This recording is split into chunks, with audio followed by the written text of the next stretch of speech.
Ladies and gentlemen, a pleasant good night to you all. Let me welcome you to this another episode of the Sadiq Show.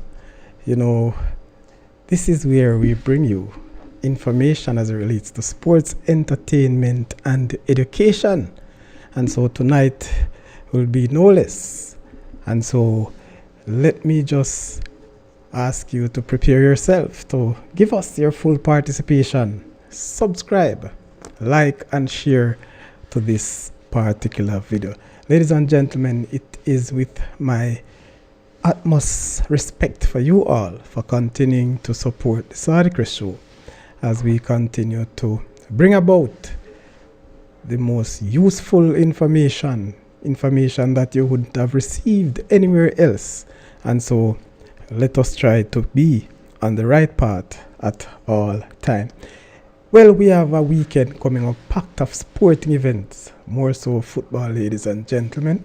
And we all know where most of you will be this weekend in front of your television set.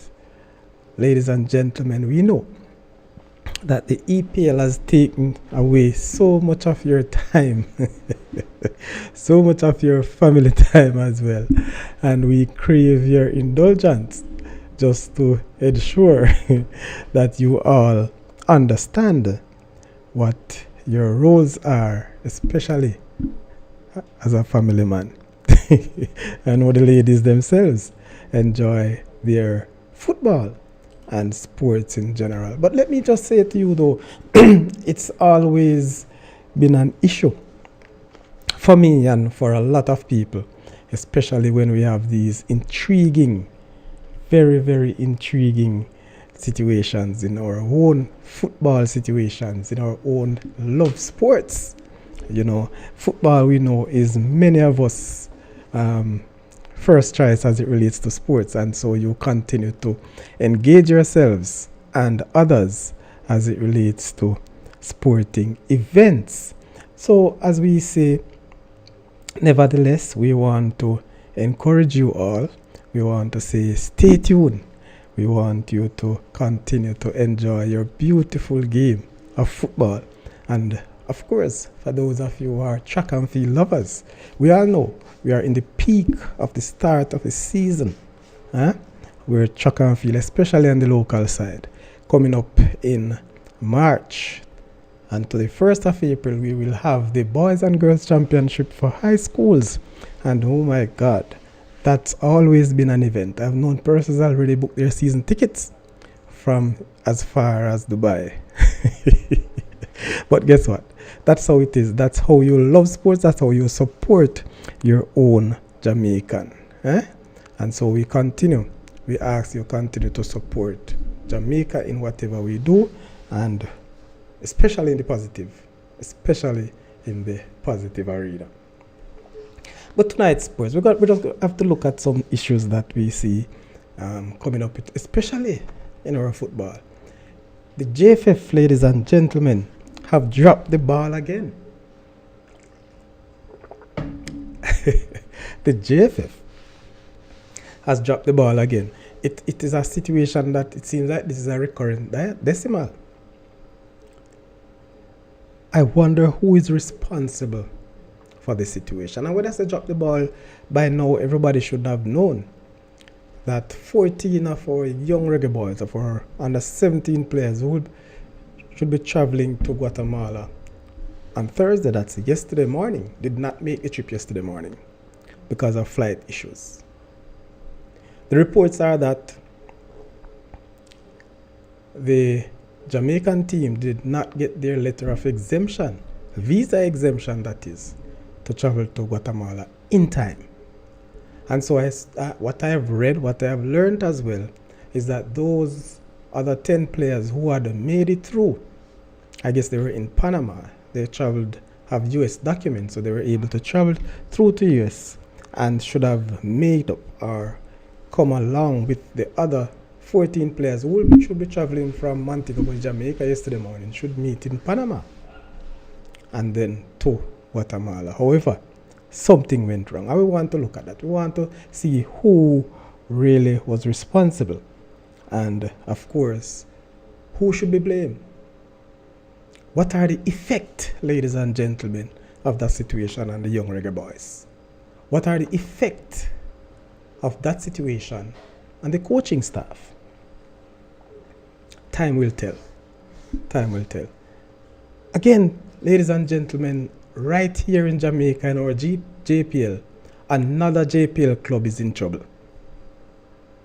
Another JPL club is in trouble. Indeed, indeed. We thank you for joining. And as you are here, please hit the like button. As our monitor, the man who marked the register, I have not seen him yet. But he would always say, sanitize your hand and hit the like button, people. All right? It's very, very important. Good night, Mr. Lee. Big up yourself, man. Good night. Good night. Ever present, eh? You're early tonight. Or me late. Which one? All right. All right. Nana?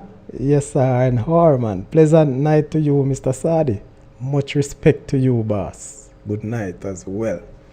All right. So, people who want to hear from you, we want to see how much we can get into.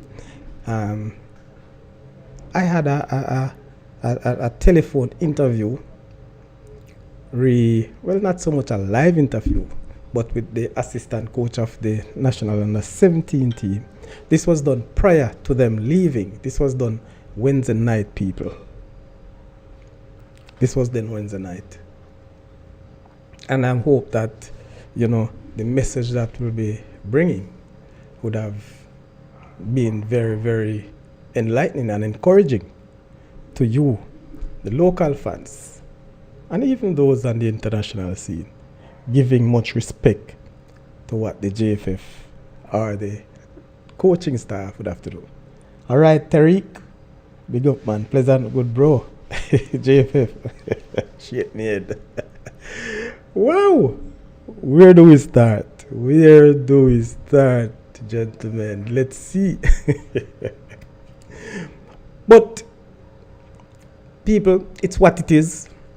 It's really what it is. We have not gotten over this whole scenario. It was in recent time with the senior reggae boys that we had such flight issues. Serious, serious situation. And what made this interesting, people, or what made it such a terrible situation, I believe, is that the former General Secretary, Mr. Dalton Wint, right?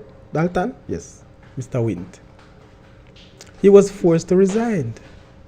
The senior reggae boys, or members of the senior reggae boys, who had forced resignation, or forced the president of the JFF to ask Mr. Wint to resign. Why? Because of these issues, traveling issues. And if this is so, with a recently installed General Secretary, and I think this is his first trip, right? This is his first trip. And unfortunately, or fortunately, I'm not sure, but the same things are the same situation that the former GenSec has resigned over. Now the present GenSec faced with the challenge. So was this issue of traveling was a General Secretary issue? Or it's much more than the General Secretary? Is this a JFF issue? Is it the president of the JFF is responsible? Is he gullible for such a situation? I promise you though, with all of this, we can have our own say.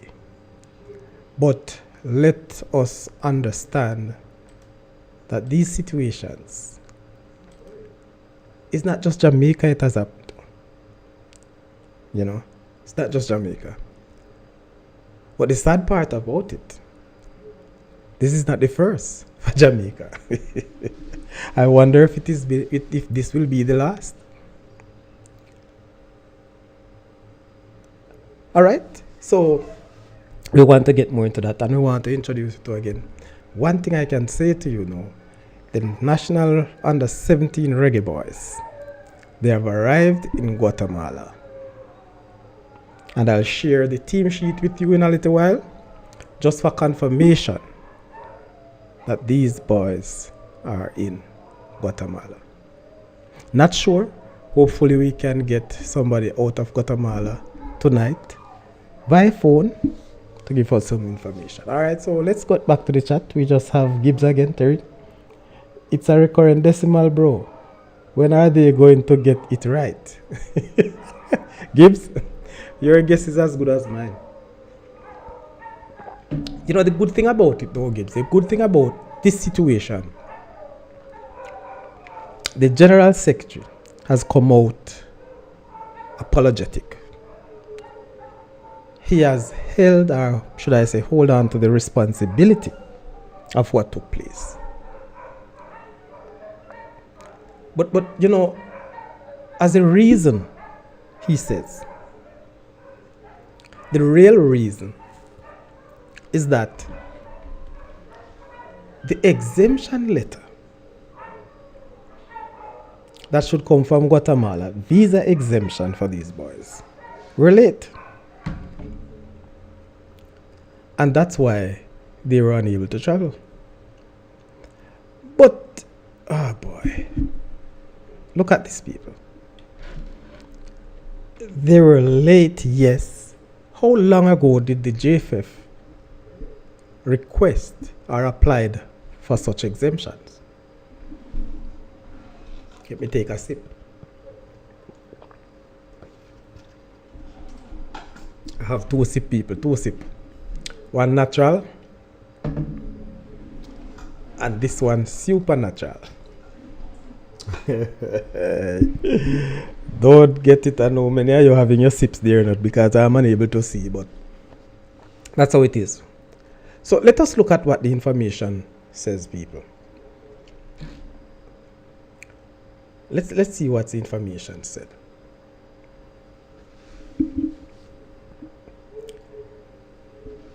This, as I said, you know, the story of the boys that got left or did not board the plane to Guatemala yesterday morning. So according to the General Secretary, Dennis Chong, the affected players were denied boarding the plane because of the absence of travel exemption letters from the host country, Guatemala. The footballers are scheduled to vie for one of the 4 places at the CONCACAF Under-17 Championship for the FIFA Under-17 World Cup later this year in Peru. Now, let's look into something here. And I think I have some information, and that's why I want to speak on this. There are a number of countries that Jamaican citizens do not require a visa to travel to those countries. Now, Brazil is one of such countries. You don't need a Brazilian visa to travel to Brazil. But I am not sure. So, if you think I can jump up and go to Brazil, you know, people. But I am not sure, though, the route to reach Brazil from Jamaica. If you have straight flight, maybe that's okay. But if not, you might need another visa. Let's say a US visa to travel through to the US. Now, back to Guatemala. What I have learned is that Guatemalan citizens do not require a visa to travel to Jamaica. But Jamaicans do require a visa to travel to Guatemala. I think I need somebody on the, what you call this now, who can deal with these international situations for us. Maybe the General Secretary himself would assist us here. So we'll try our best. My God. So we're having a call here. All right.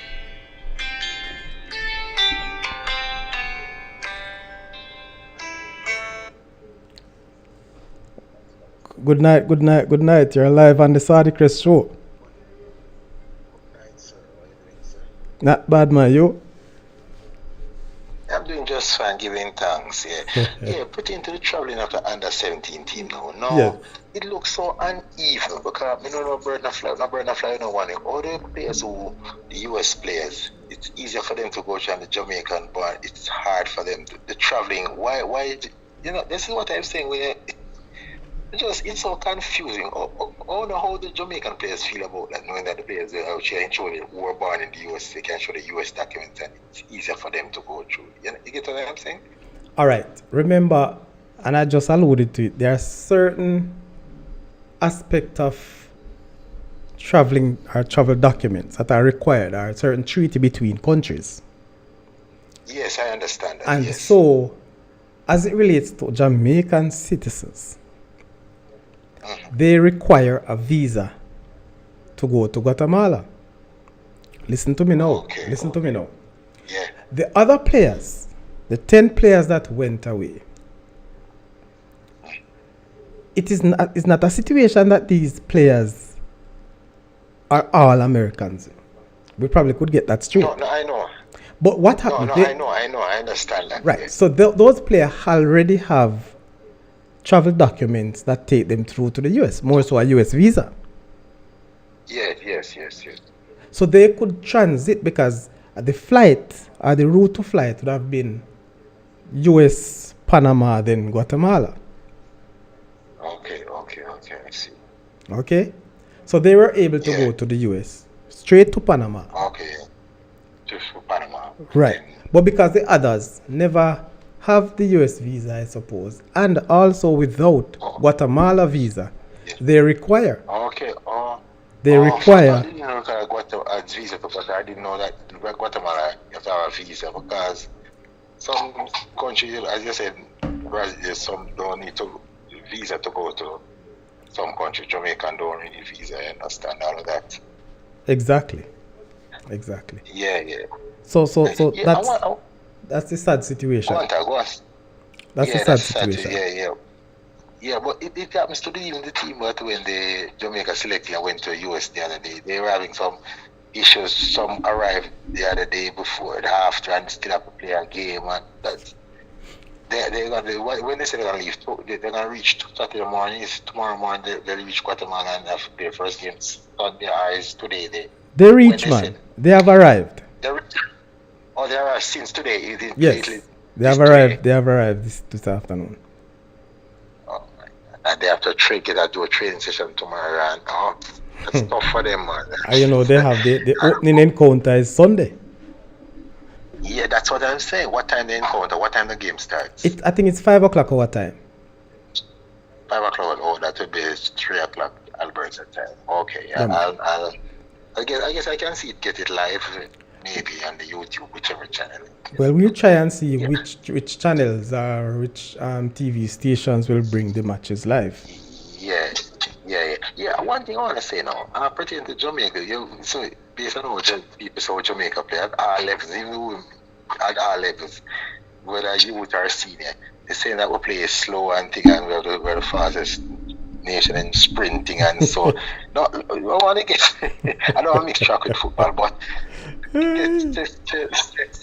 Mexico or the Italians, they look like they have the front fast.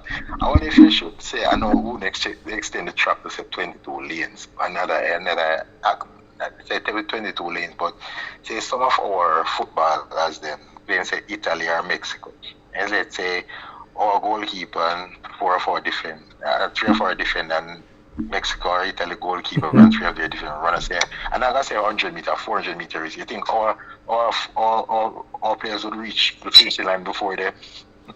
Not necessarily, no. Let me tell you. I don't buy into the argument where people say because we are a fast nation, we should play football faster. Yeah. I don't buy into it. No, reason being, we are all right. If you take yourself for argument's sake. You playing football, are you running a 100-meter race? Being a sprinter, I believe it's much more a gift, It's a talent by itself. Exactly. Yeah, it's true. Yes, a talent by It's itself. a talent It's just by like a itself. distance runner and a sprinter, a distance runner and a sprinter. You And see, the distance range are different. if somebody can prove to me that, listen, every single boy or girl who passed through tramps Mm-hmm. would be a world championship or can be a world champion in the 100 meter Yeah. or 200 meter. If you can prove to me and give me evidence, then I'll understand. Yes. Because remember, Yeah. not if that is the case, boss, if everybody is fast in Jamaica, you'd have a lot of three persons coming first in our race. Exactly. You get what I'm saying? Yes, Because everybody fast. Yeah. Yeah, I know, but it's just that's what I'm looking at. I know, football is different because I've seen some when I was watching, say, football at school, say, house football, and some of the guys who are track star who can run so fast. When I try to play in the football, even though he may reach a ball fast, it's that he lacks something else. There you go again. If I play for the football field, he lacks something else. There you go again, sir. Playing football as a footballer is also a talent. Exactly. And there are some persons' talent would have been greater than the other.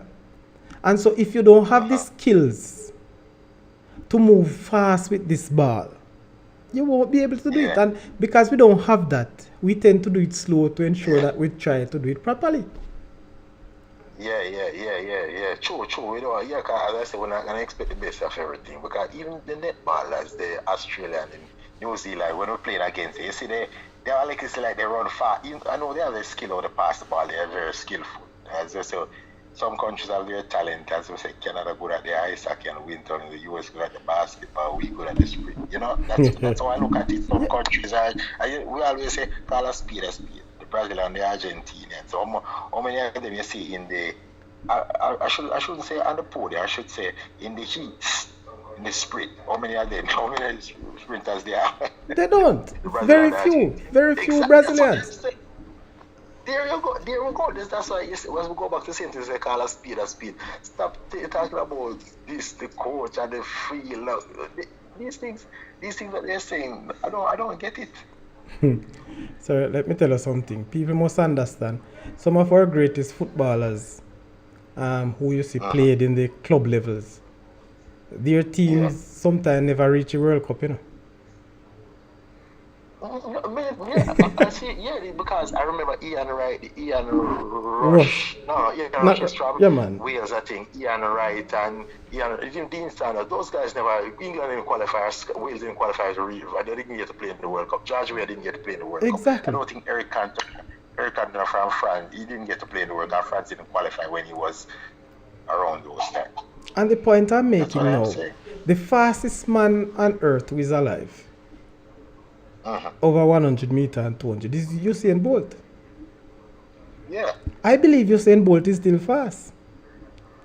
Yes. Usain Bolt tried football after he retired from track and field. Yeah, and it's not. Yeah, exactly. Tell me what happened to that trials or that stint. It's just they just want to see him. They just want to see. I think the fans just want to see him because it's just coming. I remember a couple years ago the two MJs teaching each other. I'm talking Jordan and Jacko. Jordan teaching him to shoot basketball, and Jacko teaching him to the move, and he has to. People just don't. I mean, you can't expect. As I said they're expecting too much because you can't expect those players from England to come from out of England to come perform for Jamaica the same way they perform for the club. It's not going to happen. It's not England they're playing for. You see, that's where. Absolutely. You see, that's where we're coming from. They're not gonna perform because if you watch martial arts movies, notice it. You see Jackie Chan, the Jet Li, and even the Bruce Lee and the Michelle. Whenever they're doing a movie in the US.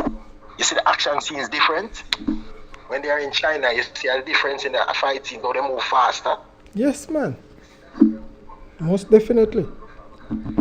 Faster, but when even Jim Kelly, when we was watching him Enter the Dragon and Tattoo, you see he has to move fast. When you watch him in 3D hard way, he doesn't move that fast. He has to make it slower.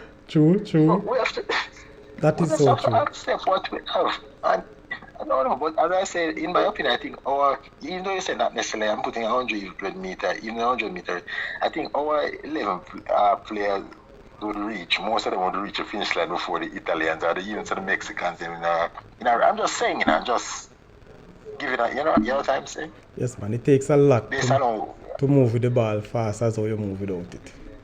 A whole lot. yeah, exactly. Me Yeah, sure. it's just like the Chinese and the Java, they move so fast, and in the sprinting, in the Olympics or World Games, you don't see them, many of them, maybe that guy from China, whatever his name used to do early, he went Olympics or 1 and 2, you don't have an Yes. exceptional out of those countries, but it's not gonna happen. And you see, as you mentioned that, you find one or two, as you said, coming from different Yeah, countries to do certain things. But let yeah. me tell you, man, it's not an easy road to be No, successful at so many different sports. no, it's not easy, exactly, because some countries is like, as I said, they get the gift from, as I said, like the West Indies cricket, you're not gonna have each Caribbean country like taking part in the world. It's not gonna like you play a qual. That the foundation was set. When a foundation, when you're a founder, it's difficult for another one to compete against you was the founder who tried to come into it. Let me tell you something again. Because Yeah, as you mentioned, West Indies cricket. uh-huh.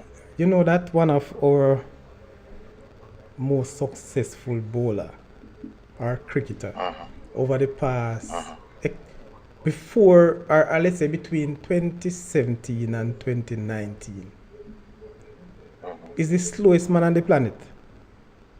The slowest man, Rhyme Cornwall. Man, Rhyme is a very big, have a lot of fat too. Can't run none at all. I'm at the best bowler. But he got, and trust me, if you go by figures and performance over those years, Ryan Carlos should have been a sure pick in this West Indies team, Team. He should. But guess what? I am happy because it looks to me it's embarrassing. Very embarrassing to see such a player who only can feel a slips. He's a one-man boundary. One-run boundary, so to speak. But that is the nature of the, as I mentioned, speed versus skill. What you do, not all the time necessarily. The speed that people believe you have would have made it better, or you better than anybody else. Exactly, but even after beating Olympics, you remember when I compare Michael Phelps with Usain Bolt, who are the fastest. How could you compare a sprinter with an aquatic? Again, How too. could you do that? Again, too. If you say, use the average or ratio of speed, maybe you could, but not necessarily straight speed or time versus distance, so to speak. Right. Because you understand what I'm saying? Marathon versus Good. sprint. It is expected. Let's say a fast speed in the pool is different from a fast speed on the track. On the track. No matter what the event is, in terms of 100 meter, 50 meter, or whatever the case is. So even the flat and even flat sprint and the hurdles are different business. Different business. Yes, man. Serious thing. So that is the type of thing we have to look into, And as I said to people, we just have to understand what really and truly our skill sets are as footballers in Jamaica. In Jamaica, I believe, like myself, I don't think I was talented as such as a footballer. I have some talent, that my God-given talent, but then it's the hard work and the dedication that I have that allows me or gives me the opportunity to be better than what I really ought to be. You get what I'm saying? Let me tell you, if you put me in a 50-meter race, everybody run past me. Say that again? If you put me in a 50-meter race, all right, let me use one of our fast track. Let's say a Haaland playing for Man City now. Haaland is very quick, And he would have fly left me in a 50-meter race. But 50 meter with that ball, me and him running with the ball. He not gonna run left me. Yeah, that's another. Yes, I'm telling you. Yeah. I used to play centre half and wing back most of my time in football, schoolboy football. A very few forwards or wingers could run left me with that ball. They can't pass me, no matter how fast they are. Yeah. Like as I said, the aquatics is like the diving and the synchronized swimming and the straight race. They're different, and the water polo. You have different levels, man. Different levels. Just like track. As I said, track is like you see what alone put up on the map where they had at least a bit of your part to see who get the most medal and points. Cause even if you didn't qualify for the move on to your heats, you're still a part of the team. No matter the position they came in the medal standings after points. That's true. Actually, look at track and field as an aquatics. I look at them as a team, components of team, I would say. That they're a team event, but the relays, again, as who run the heats of the relays, the qualifying round, they get a medal. It's just that not all of them get a medal, because in football, don't say everybody get a medal, the coaching staff and the bench, even someone who don't play, don't get a game throughout the tournament. They're part of the medal contenders too. So just seeing who they really are. Yes, a team, but... That's it, boss. We again, that's the nature of sports. Yeah. It's good to have these discussions. Yeah. But to me, see this coach here doing it, it's like him it's like him see a difference in the local. Say it, because when you look at the match they play against Argentina, the one against Cameroon, it's like him say, like that's him call up a local camp. You see him do it though. It's a local camp. Him can say more. I call it like every whatever him said. But like him wants to see the local players. He's right, and let me tell you this, he would be a fool sir if he never do that, because let me tell you, if he's a national coach and he will be spending a lot of time here in Jamaica, who he will coach? Because the overseas based players would not have that time to come to the camps or the training sessions. So he have to deal with what he have here and build around it. So that's a very good move and a smart move for the coach. Exactly, because when I heard this, I was came on and say that's the first year of workout. It's like to all in place, like they were up against a German and Italy team, and they have to work overtime. Because you go for Sabich day, it gives them you understand what I'm saying? Mm-hmm. More so. Yeah, because even if the English people they will come here, then or after them can come. No man, just in a 4-year period. I mean, it's only for the windows, only for the international friendly windows. Away from that, trust me, and it wouldn't work. So, and it takes a lot of cash, even if those guys are on a break, it takes a lot of money to get them here. And they go out there and they find business class travel out fear to, and that's more. Why? It's just you sit back and wonder if you see people doing something and you wonder if they know what they're doing. Let me tell you, sir, you make a good point there, and we have been talking for a little while, and I'm happy for that, but there's something. I will try my very best. I am in conversation now with the General Secretary, Mr. Dennis Chung, to come on this program, hopefully from Monday. Yeah. And, sometimes we criticize personnel and we criticize the JFF, but how many of us really know the roles of each of these people in the executive of the JFF? Mark you. Yes. We can say, yes, this is what they are to do, but are we really sure? Who is, for example, now, who really is responsible for the mishap that happened with the flights the other day?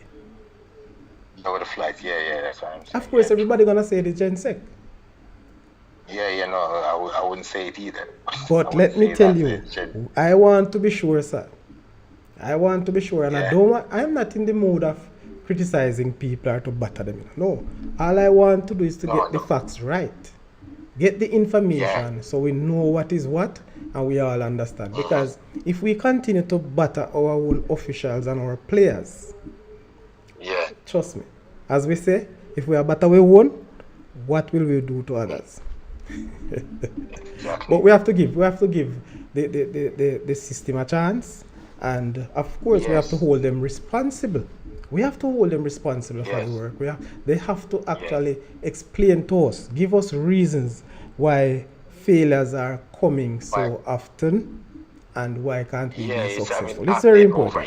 Why it's terrible, All right, Mr. Canadian. This didn't happen. Okay, then take care, Thank you very much for your call, man. Blessing as usual. It's a pleasure. I continue to listen to the show.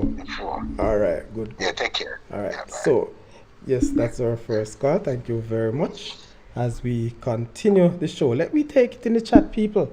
And so, RR, thank you, man. I know you're here. Let me read you. Check.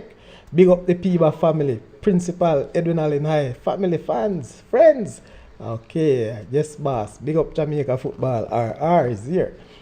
Tariq, as usual, speed of players, football and running fast is two different things. For sure, Gibbs, for sure. Without technical skills, no matter how fast the players are, they won't be effective.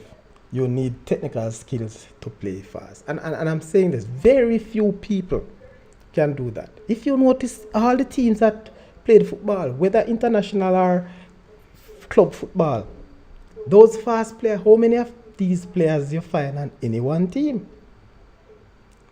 At Tariq, so right, running with the ball or running without it, way different. Hey, let me tell people this, I'm not one of those skillful footballers.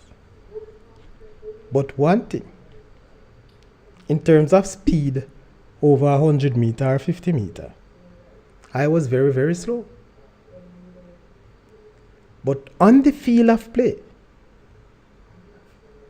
very different. I don't know where I get speed on the field of play.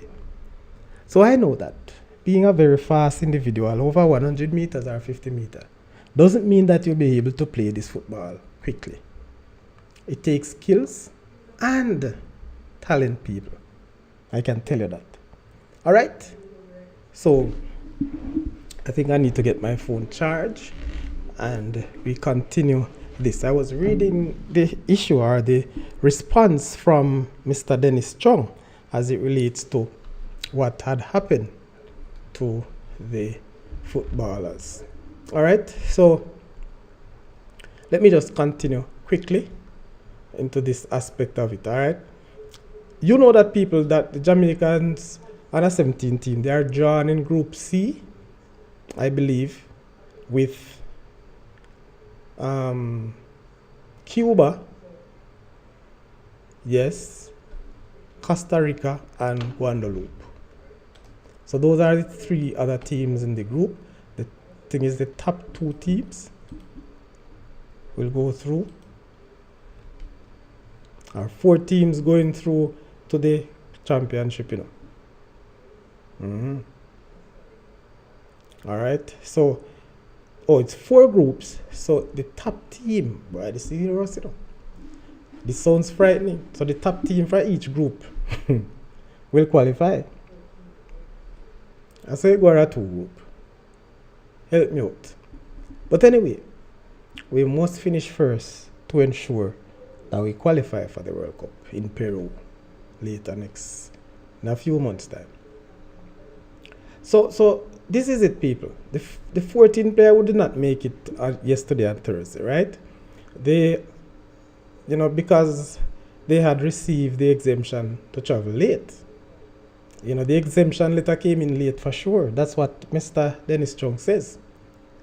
So because they never have it, they couldn't make it on the flight. Right? So they couldn't board.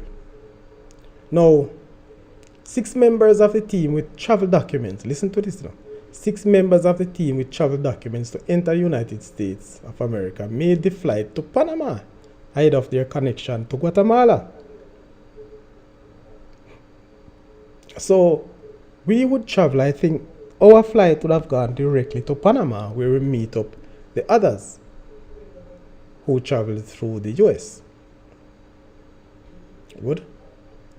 Alright, so the General Secretary continued, stated that the JFF was working to ensure that the remaining 14 players are placed on a flight to Guatemala on Friday.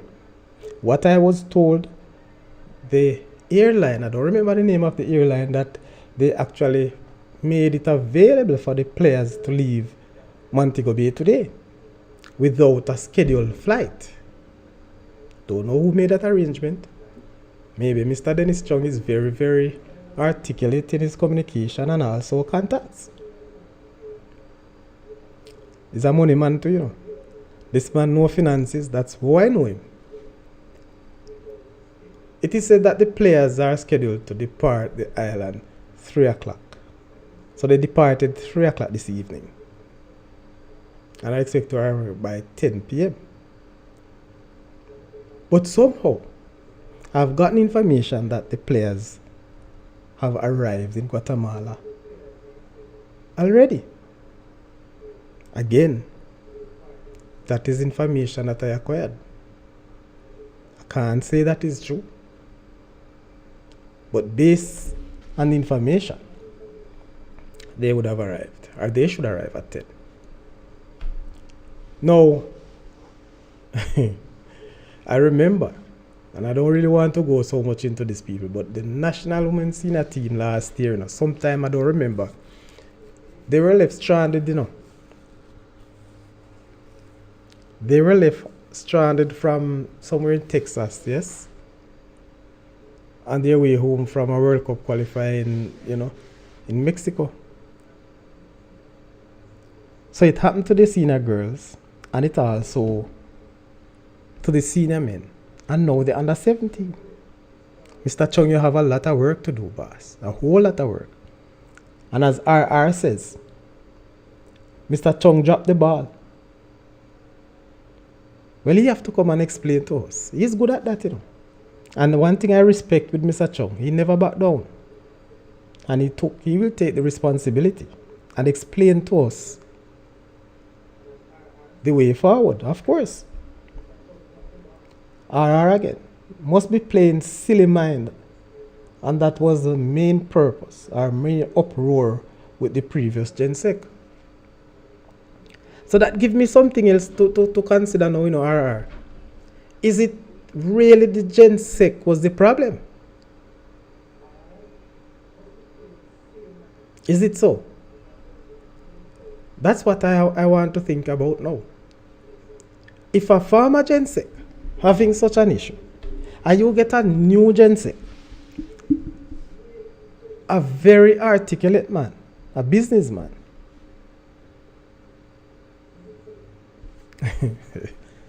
and this happened, it leaves more questions than answers. Is it the JFF hierarchy? Somebody else of the JFF executive has a responsibility, a duty of care to these teams, to the traveling aspect of the teams.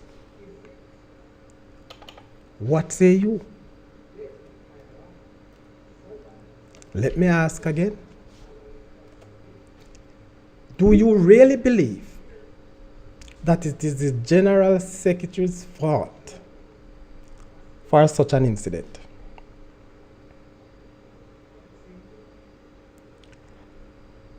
Gibbs, why the exemption letter came in so late? Is it because of the late submission of the applications? They need to do better. We don't know that yet, Gibbs.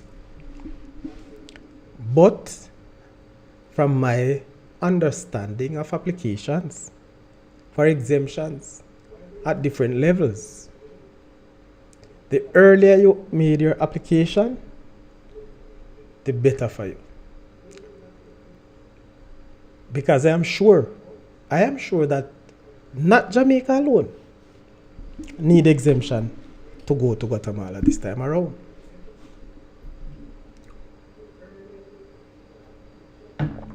Not Jamaica alone. So let's see what happened. And let me tell you the truth. Mr. Chung has promised me, hopefully for Monday night on the show. But as you know, this Articles Show, people, is all about information. And everything that there is, we'll dive into. Alright? How we never hear the track team, cricket, netball, or any other having such issues? Oh my God.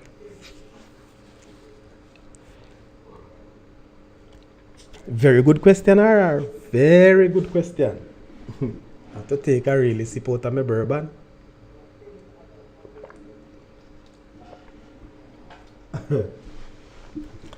We never hear the track team, cricket, netball, or any other having such issue. RR, that is a wicked bouncer you're bowling. That is a short of a length bouncer, you know. That is not a short ball. Just short of a length. And of such, I'm not going to take on that one, RR. But we can have a discussion around that. I don't think I will lead that discussion though.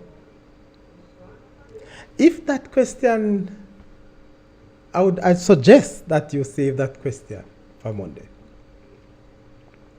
Based on, all right, let us look carefully. Let us see how much we can recollect, if there's any recollection into this. Leoface, greetings, brother. Greetings. And Leoface says greetings to the Sardi Crest show and the family. But the question that you ask, I'm telling you, right now, it seems like you lick out the middle stump pass. Even though I said that's a bouncer, you know, it's not so much a bouncer, it's just short of a length. And if you actually bowl that ball to me, I played it on. I think I play on, boss. You clean bowl it. Honestly, and seriously, I'm not sure if I've ever heard those teams. Yes, I've heard traveling issues with the track team. But that we could understand because of the political nature surrounding those track teams. Yes, to be honest with you, I've heard it. I've heard it with the track team, but as I said, I understand that because of the political nature that surrounds the track team. Yes. That's what happened. So people, before we go any further, let me take the time out to big up our sponsors. And we want to say much respect to PIBA, the Pasadena Ballers Association, Taste of the Island Restaurant, Toad and Nose Heating and Cooling System, Deja Vu Retro Party, Dallas Fine Cut Barbering, Solid Rock Black Factory, yes, Satisfaction Entertainment and Electronics, VIP Services, Juki's Shipping, Conway Basil Gale, and Gregory Mesa. I want to take the time out as well to big up prospective sponsors. Yes. And so doing, we are working out some details. So let me big up the Pommel's brother, Lawrence and Dental, the man they call Larry and Flasher, respectively. Big up on yourself. And I want to take time, much more time, quality big up to the fans of the Sardi Crest Show. All the viewers, the first timers, and the ever present. Big up on yourself. Much respect. Without you, the show couldn't have been possible. Alright, so if you are here for the very first time, I ask you, I encourage you to subscribe. Not just subscribe to assist the show, but for you to participate. Because this is very important, participation. Alright, back to the chats. Footballers just don't get respect, even in high schools in the 90s. I'm not sure how I'm going to look at that one. Eh? You really believe football never get respect during the 90s, in high school, so to speak? In what level you're talking about? What levels of respect, by the way? Maybe I can say it different, Your experience probably different from mine, or maybe what you are expected. So bounce to boundary. Alright, easy the youth. At your face, the citizen, give it to the gunners. Oh, more money, more problem. Why? EPL's coming up with the EPL links. Alright, so that's so much for that, people. And we will leave that JFF issue until we get through to Mr. Dennis Chum. And hopefully we'll see what transpired and how do they go forward. How did JFF moves out of this one? Yeah? And people, as I said before, it's very, very, what would I say, unkind to some of us. It's not nice. And I hope, people, I really really hope that this situation do not affect the young boys or affect the plans of the coaching staff. You can imagine, I, as a fan, as a supporter of our footballers, I felt downhearted when I heard situations like this. Yes, so I can imagine how the youngsters felt. I can imagine how the youngsters felt. So, if that is the case, I hope that they will actually get over it. Yes, man, they must. Because, as we talk about get over, people, many of us people,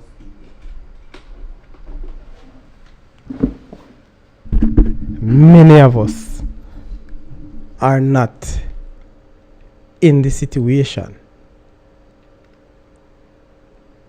We can't imagine in this situation, Really and truly, we can't imagine that. But I hope and pray that, they will get over it. All right? Now, as I said, there were some talks about this under 17 team.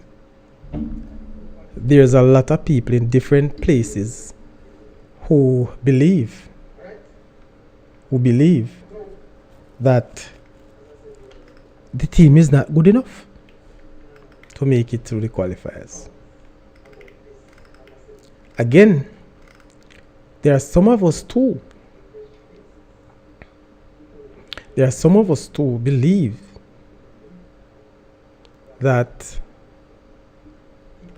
the coaching staff is not good enough. There are some of us believe that the coaching staff is biased.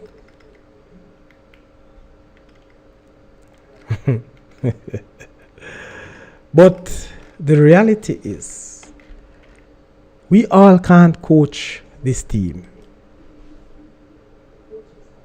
I've been to a few games the other day, and trust me, you listen to persons who are coaches, persons who are presently coaching youngsters right now. The way they criticize the coaches of the National Under 17 team, you wonder why. Is it a situation that, based on what everybody is seeing, you could see that there's a level of biasness? You could see that the team or the players are not playing in their right position? Is that the situation? Or is the situation that you believe that you are better than those coaches? Tell me. One thing I will say though, one thing I will say, if you are better coaches, and let me get this right, many of you have coaching schoolboys. Many of us coach schoolboys. Many of us coach under 17 teams in this country. Yes. But tell me how successful you are in your coaching. What we can say, I'm not saying that Meron, Gordon, and Vassar Reynolds are the best youth coaches in the island. No, I'm not saying that. But if you be fair, these two gentlemen are winners. They are winners. They have coached and won at different levels too in schoolboys football. Yes, man. Trust me. So what I've said, people, what my view is that give the coaches a chance. If they fail, then so be it. You would have to give them another chance. Or you part company. But there's this something I don't like about Jamaican football. Or the JFF, so to speak. I don't remember if we have any one coach who have coached this under 17, under 20, or under 23 team in 2 consecutive times. Or consecutive times. So let's say this. I remember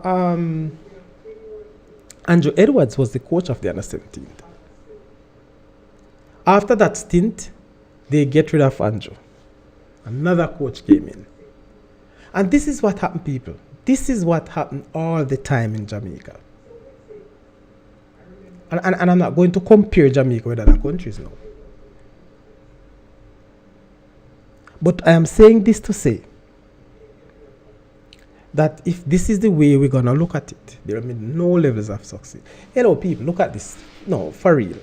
When you look at that under 17, the under 17 squad was drawn into practice since late November. Was it? Yes. And they're going to a World Cup, So November, December, January, 3 months to prepare a set of boys who are from different. And that 3 months is not 3 months days, or 30 days in each month, 31 days, no, sir. The bulk of the training was in this camp over the Christmas period, up to departure the other day. Yes, that is it. They break camp and then return. After, I remember, when they have that big set of players, they cut the squad. So that training, that 3 months, it wasn't preparation. It was more of recruiting players. The very first month, if you ask me.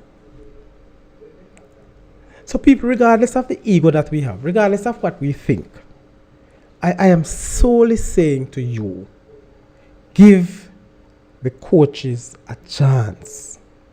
Give the players a chance. I'd asked Meron Gordon this in an interview on this very show about his contract. Will he be leaving at the end of this qualifier if they don't qualify for the World Cup?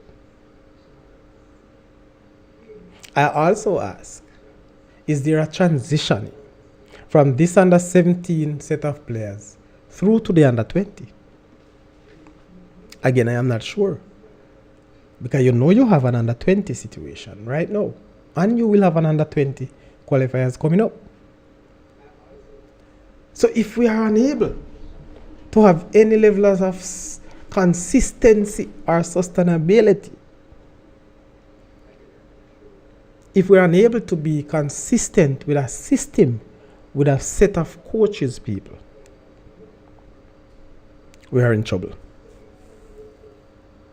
And with that in mind, I listened to Coach Grimson, or a new Icelander, and he planned to have coaching seminars with our coaches. But what I would have hoped, or what I would suggest, in my humble opinion, my humble view, is that all the youth coaches need to be in and around the national setup. Why? So we can have one system of play, one collective system. So the youths at the under 17, they are playing in a system, because we're looking at under 17, under 15, under 17 as development, regardless of what you want to say, people. Those sets of players should be in a developmental formation or format. So if that is the case, they should be learning the same system that we want at the adults. And so we'll have a better team, a better system, a better Jamaica, a better Reggae Boys. That's my view. All right, so Leo Face, our footballers used to get it all. You hear that, RR? So as again, your situation different from somebody else. RR, if U17 fail, will this mishap be a factor? RR, really and truly, I don't think this mishap would have been anything major, to be honest with you. It will play a part in them climatizing to Guatemala, meaning they would have reached a day late. Yes? But again, I'm happy that in the coaching staff, most of the coaches there, they are teachers, they are professionals. They are professionals that deal with youth on a daily basis. They are professionals that help to guide youth out of disappointment. So hope that is a factor in changing the whole scenario, around this situation. All right? That's all I'm saying on that. But we want to know, people. Let us know your worldview. All right, so I want to play a few clips from Mr. Vassal Reynolds. And as I said, it was a sort of interview, never live interview, but we had communication over that. And so there are some questions that I had asked Mr. Reynolds, right? And he responded to them. First, I asked how successful was the training camp. All right? So, yes, I want to play a response from Sir Reynolds. Hopefully this is the right one. The training camp, which lasted for approximately 4 weeks, we thought was very good and very important. We saw a lot of development technically and tactically. We did some good work on fitness, and the games that we would have played indicated to us that they were put in all three areas, physically, technically, and tactically. We were pretty pleased, and the fact that we had them in for that period of time, we benefited from that. Albeit we would have like a longer period in camp, but notwithstanding that, we made good use of what was available to us. So I thought the training camp also assisted us with team building and team chemistry on and off the pitch. So overall, the training camp was a very important one for us. We saw them playing against the Premier League teams with a more mature age group. All right, so here you heard that, where Mr. Reynolds Vassal spoke of the importance of the training camp and how, he believed how the coaching staff benefited and how the players themselves benefited from the camp. The truth is, people, when you have these levels of training, it is expected that, a whole lot of development take place. A whole lot of development. And I really want to say that, it is very, very important, people, that we understand the levels of training or the levels of a camp. And saying that, I say that to say because you know what happened? During that training camp, as I said, there was a number of players they have looked at. A whole lot of in that training camp.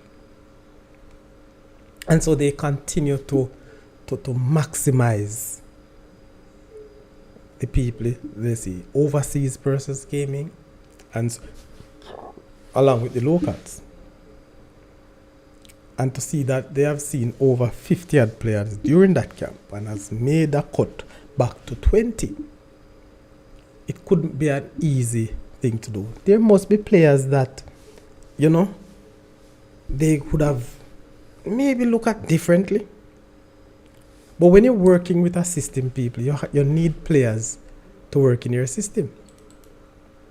So maybe that's a situation that, Vassal made known that, they have seen a lot of players, the whole camaraderie of players getting to know each other and all of that. Those are important factors of the training camp.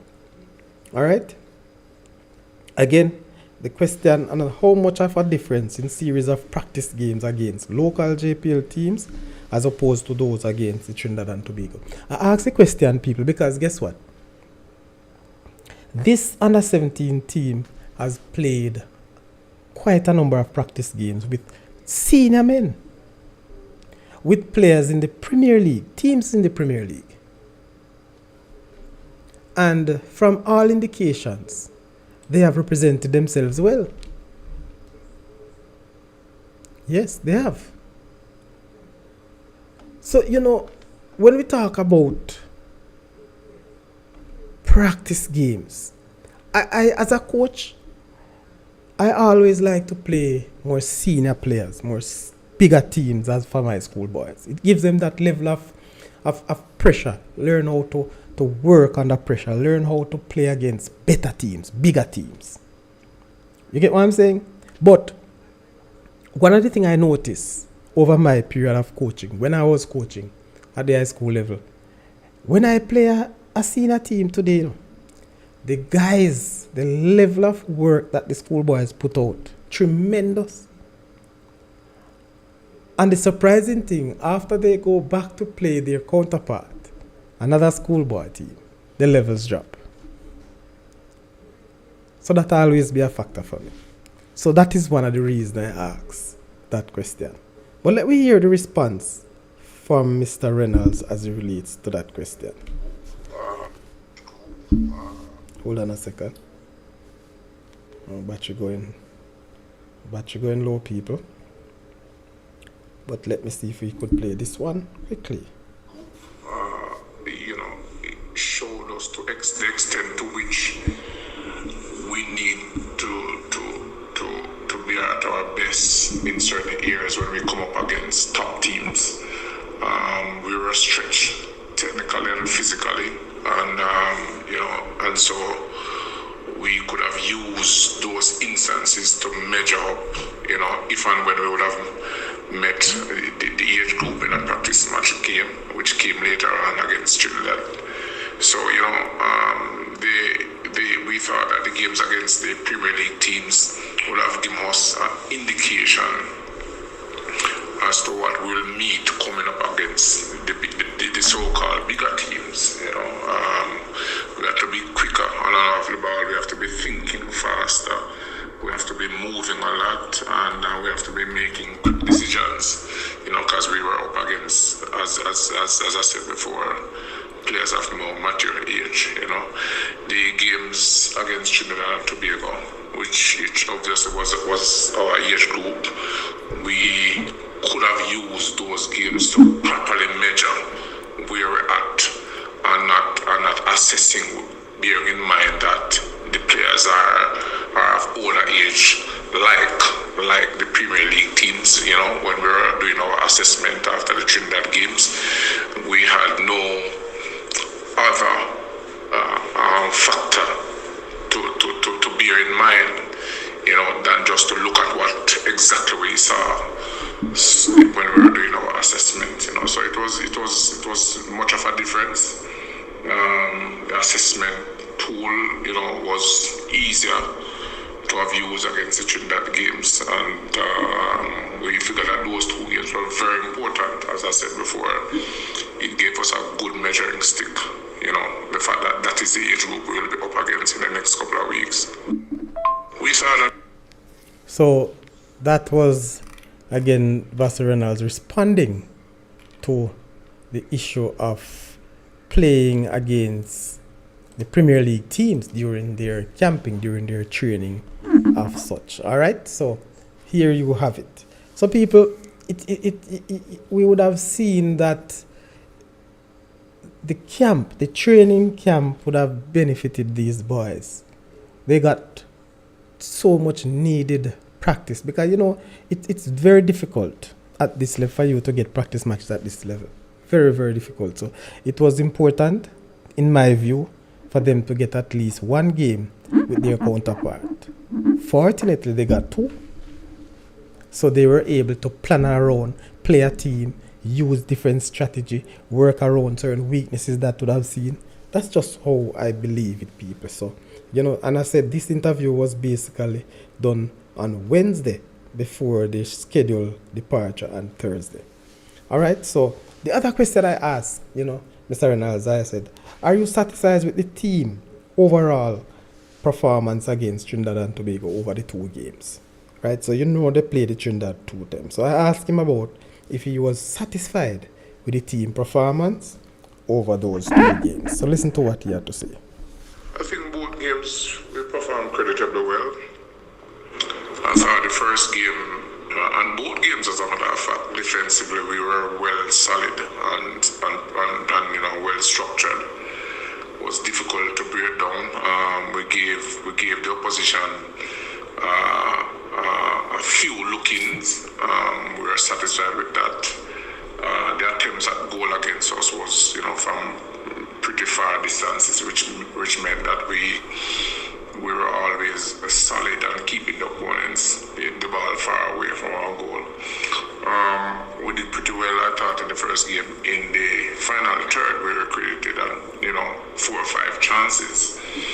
I think the second game was a little bit different tactically, as the Trinidad game made some adjustment, tactically, especially up front, but we were ready for that. We were prepared for that change, so I thought we stuck to our guns and adjusted to that very well. 1 year though that we felt, 2 years that we felt we needed some improvement was our ball retention and our decision making in the final third. We thought we made some poor decisions in the final third, and we wanted to keep the ball a little bit longer to have created more opportunities and give more players time on the ball, So, but overall, we thought it was a pretty good performance. Clearly, there are areas that we needed to improve on over the past couple of sessions. We have been speaking about those areas and putting practice to those areas on the pitch. So that was his view, based on the question asked, is what he believes. Is he satisfied with the overall performance of both teams? So there was a final question, people, but I must say to you that I have watched the first game with Guatemala. Sorry, not Guatemala, with Trinidad and Tobago. I've seen that game that was played at the Tony Spalding complex. But people, it is of such where I think some of the players were a bit tight. They were a bit unsure. Playing with a lot of reserved, so to speak, because, as I said, I think the fact that they were playing up against big men, and now they go down to their counterpart, it probably giving them a situation to say, how will we approach this game from their own perspective, So, but they grew into the game, and personally, I think they played well. There are some edges that needed to be sorted out, especially in the attacking mode, as I heard Vasa saying. I think we have good attackers, not so speedy though, We have skill attackers, but I don't think they are all speedy. And these are some things that I believe they can work out. They were creating chances, just that the shooting was really off. They were creating chances. And again, defensively, people, not because you hear Vasa say it, but defensively, I think this team is really sound. They have a very good goalkeeper at this level.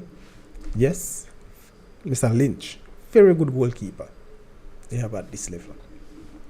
All right, they have some good defenders. Their captain, Ahir Dixon, very, very, very good defender. Yes, and it's a compliment. I think they play 5-3-2, and they are working very good. All I'm saying, people, if these guys get their confidence level up, they can be very, very competitive. As a Jamaican, I'm looking for the best. I'm wishing all the best. And I'm sure that they will perform above some of us expectations. Because even people that talk about the team and play good, they're just saying that because of other reasons beyond that. The team look good. I mean, knowing a team look good, people. May I tell you. Not saying that as don't. But we can't expect our under-17 team to be playing like a senior Brazil team or a senior Argentina or even an Argentina under-17 team. We need to understand our levels. Yes, we want to grow. We should grow. But it will take time. It will only happen if we do things consistently. Having coaches consistently working with these boys so they understand a system. Having the JFF be consistent in the programs that they put in. Trust me, this is how it is. The other questions are asked. How many training sessions will you get in Guatemala before the first game on Sunday? That was a question I asked. How many? So they have missed out one already, people. And I also asked him what is the spirit? What is the spirit like in the camp? And again, that was Wednesday. So listen to what Mr. Vassarian said.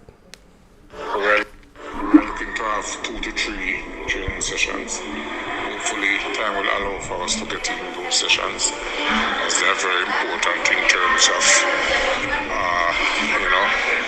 putting the certain things that we have to put in place, tactically and technically, and our plans that we would have made going into our first game, and also to acclimatize to the environment. So we're hoping to get in at least 2 to 3 sessions. All right, so he was looking forward to 2 or 3 training sessions, to Guatemala. That, I think, has gone through the window because they wouldn't train this morning. I doubt if they would train this evening. So they just left with tomorrow. So they may very well have 2 sessions tomorrow. One tomorrow morning and another in the afternoon. And those sessions can't be any heavy sessions either. Because having a game on Sunday after traveling on Friday, Saturday should be, or Friday should be a rest day. But again, that's the nature of it, people. That's the nature. When there are ups and downs, we have to learn to move around that. So I wish Coach Meron Gordon and his team a successful qualifying championship. I wish them all the best. I hope that they will be successful. We want to see our Jamaican team back at another World Cup. It's been years, many, many years, people, we have not gone to the World Championship of football. And we use this as a weapon to criticize the JFF. We use this as a weapon to criticize our coaches, to criticize our teams.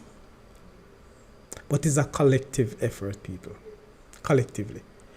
Don't forget, and I'm going to say this without any apology. Don't forget that it needs cash to care, people. Alright? It needs cash to care. And we don't have such resources here in Jamaica. If you look at the sponsors that sponsors our football program, very few. Corporate Jamaica actually needs to come on board. But you all know, if you remember back in 1996, 1997, that's when people realized, that this team have a really push of going to the World Cup. And 97, the whole program escalated. A lot of sponsors, a lot of supporters, where people start jump stadium fence to go in even though they have tickets. That is the sort of spirit we need. Yes, the coaches and the players have to set that example. They have to be the one leading the charge. Totally agree with that. But let's see what happens. Let's give them a fair chance and let us pray with them, people. Can't cost them. They say bad luck better was a hobby. The tongue is very powerful, so be careful of what you say or wish for. Alright, so that's it. The National Under 17 team should be well in Guatemala, trying to get some rest now and see where they go from here. So hopefully tomorrow I will get some information out of Guatemala, see how the team is progressing, how the spirit is going, see how they have actually get over this blip, this unfortunate situation that we don't expect to see again in our football. All right, thank you very much. All right, so again, we have been going on. See that the chat is very dormant now. Am I getting out of your way? Or you're not liking the content, people? Just let me know. Please continue to share and like with us. All right, so people, a couple of weeks ago in the Jamaica Premier League,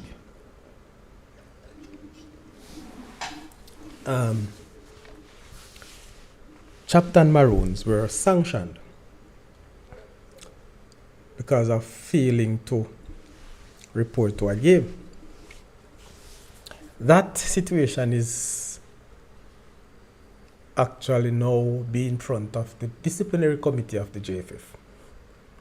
I wanted to have somebody from the JFF to speak about it. And unfortunately, they couldn't just yet because of the investigation and the nature of it. It's not yet completed, so they never want to talk or say too much about it, people. But guess what? Very soon, as soon as this situation has finished, then we will have a fulsome closure to it. And when I said closure, we can't just hear that sanctions have laid out and disciplinary committee meet and then we don't know what is it. What happened? Is it that the sanctions were lifted? Still too long for my likings. But now, there's another situation that we might find another Premier League club in trouble. Yes. So, let me read a little thing from a report that was published on Tuesday, February 7th. All right. And this report is a Gleaner report. And let me read. So, the Jamaica Football Federation, JFF, Match Commissioner Fitzroy Reid tries to calm down the Harbourview players following a fracas that broke out during the Jamaica Premier League game against Very United at the Wembley Centre of Excellence on Sunday, which should have been the 6th. Alright? Now, the game, people, and before I reach that, the PFJL, which is the Professional Football Jamaica Limited, the CEO, Owen Hill, the same man we have on set recently, Mr. Hill, big up yourself, says he's awaiting a reporting to the incident at the Jamaica Premier League game between Harbourview and Veer United at Wembley Centre of Excellence. So it seems like there's much more to a fracas than what we believe. And you know, sometimes they say commentators curse. I wasn't commentating anyway, you know. But I remember during that interview with Mr. Hill, I said to him, sir, I respect the moves and the prospect of what's going on in the Premier League, because I haven't heard of any violence since the start of the season. No crowd was dispersing all over the place or creating any mayhem. But it seems like we spoke too early. So it goes on to say that the game, an ill-tempered affair, had to be stopped for 10 minutes after off-field. Hear this? Listen again. The game, an ill-tempered affair, had to be stopped for 10 minutes after off-field scuffles threatened to become dangerous. You hear that? You know?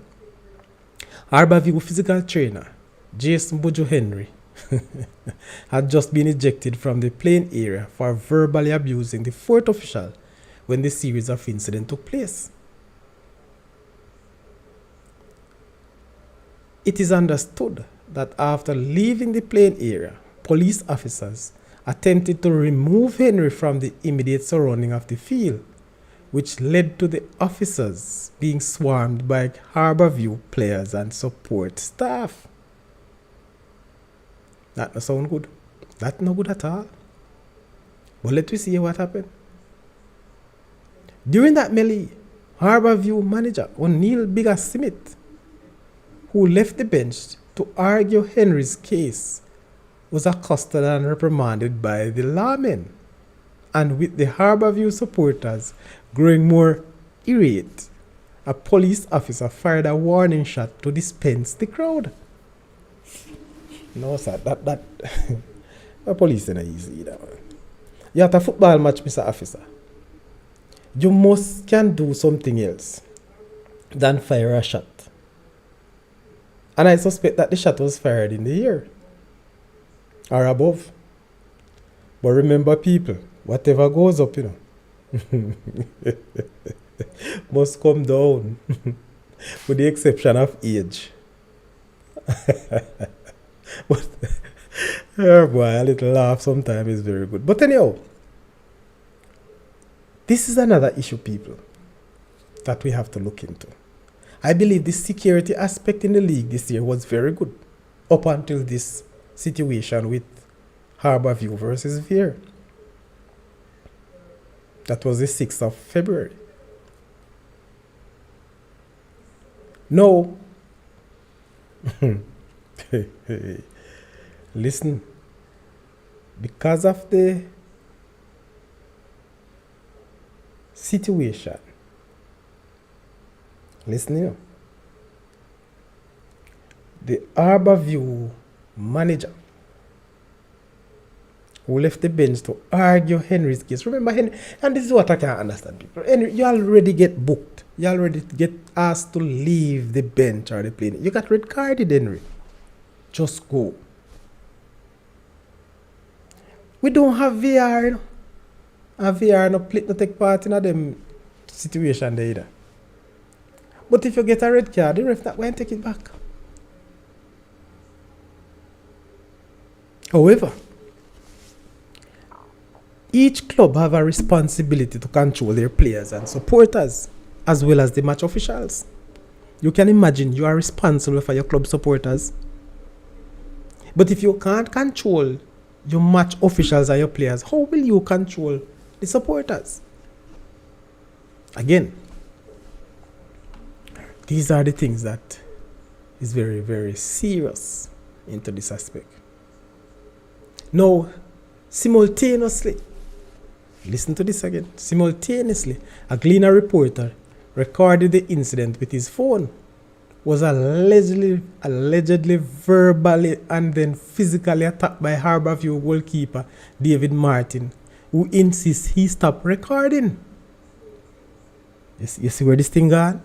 It's a public affair. It's a football match, And you got to tell a man to stop recording. And this is a media personnel.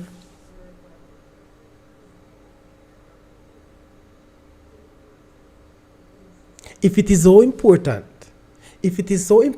people, that you as a player believe that this issue should not, or incident should not be recorded, well, you should be able to stop the incident. That's what you ought to do, Mr. Goalkeeper. Because anything that goes on a football field or during a match, it should be recorded. Well, let me ask you, what if that match was a TV game? Would you go and hit the camera or block the cameras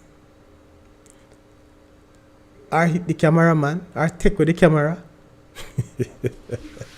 You see, people, we have to be careful of how we see these things, I'm just saying though, these are all reports. Now, it is alleged that the incident approached boiling point when the reporter refused to adhere to the demands of that stop recording, and Martin slapped the phone from his hand. No, Mr. Martin, you're serious. But people, before I go any further, that incident took place, I think, on the 6th of February. Let me see again. Today is the 10th. No, I need to double check this.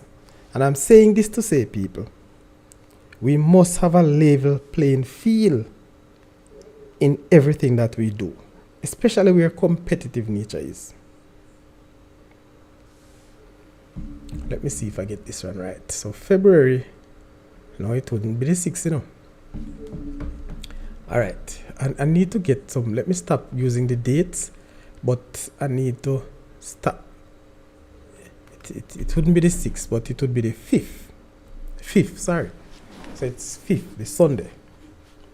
Alright? So wrong on that date, people. Forgive me for that. No, we continue. But yes, I was saying that I want to stop there. I'm not going to read any further before I make this point. That was Sunday, and today is Friday. We have not heard anything as it relates to sanctions. When will this sanction take place?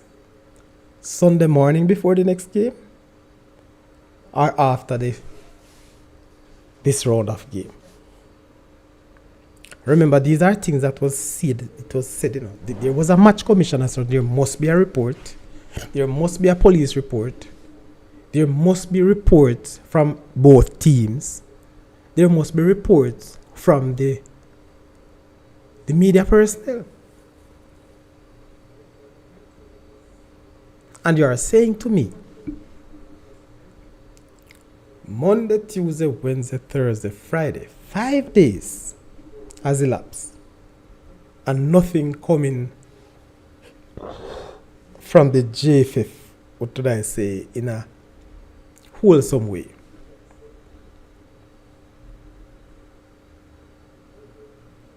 Yes? Maybe I don't know. All right? It is easier though. It would be easier for Chapelton Maroons to be punished. It is easier for Chapelton Maroons to be punished because that was so obvious. They never turned up. But the sanctions were done so quickly. Let's see what happened going forward, people. I hope you're working with me. According to the reporter, he was then surrounded by a group of aggrieved, you hear this, man? Harborview players. It was at that point that Harborview assistant coach Sean Fraser intervened.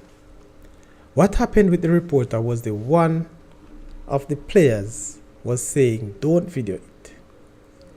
And the man was saying he is doing his job. So I had to move him away from the reporter, said Fraser. According to the reporter, who also reported the incident to the match commissioner, he has been a long-time fan of the East Kingston club, and Sunday's incident was a major disappointment for him because he holds the club in such high regard.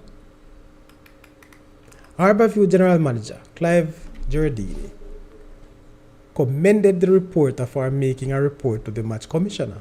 However, he refused to comment further as he awaits an official report.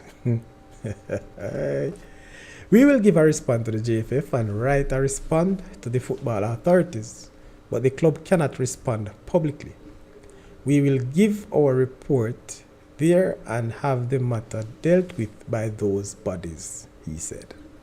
Fair enough, Mr. Giardina, fair enough. I don't know about reporter assault. I wasn't there, but that's the way it should go. Wow. But that's the way it should go, said Giardini. Which way? What should go that way, sir? All right. Like him, the reporter, we have to send in the report. I wasn't there, so my technical staff and management will be sending in reports. Owen Hill said he is also awaiting a match commissioner's report before making a determination on the matter. I haven't received any official reports, but internally we are aware of the situation and we have reached out to the clubs to get their reports on the matter. What a long story. A long story. The process includes the collaboration of each individual report. Hey, I tell you, the process includes the collaboration, of each individual report and the report from the match commissioner. Again, people, maybe I'm just jumping the gun or moving too fast. But listen to this part, man. The process includes the collaboration of each individual report and the report from the match commissioner. Well, you get a report from the match commissioner in Chapelton. I'm sure you get some reports from the Chapelton Maroons hierarchy, but that never stand. Just saying though, just saying. Not implicating anything. The match commissioner will be responsible for the proceedings, and that will help to guide any review and action thereafter, he said. Hill was also quick to condemn any violence or threat or violence, especially at JPL games, which he said have the reputation of being safe. That is true. This year for sure, boss. I had that. I thought the JPL was very safe.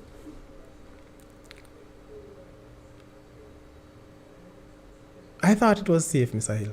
We talked about it. We spoke about it in length. But maybe too early.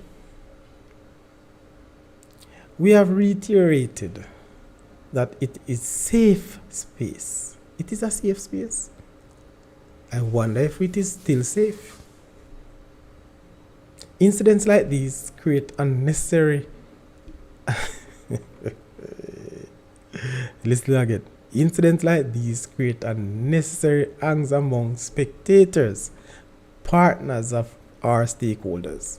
If it is in fact true, we condemn it. Dear man said, if it is in fact true, Remember, said the reporter gave his story. Yes? But if it is fact true. But we need evidence on that to say this is what happened and this is why it happened. Mr. Hill, with all due respect, what are the evidence do you need? And which aspect of it you're talking about? Is it the red card? Is it the firing of the gun by the police? Is it the assault by the Harbourview goalkeeper and other players? If it is in fact true, and you need evidence.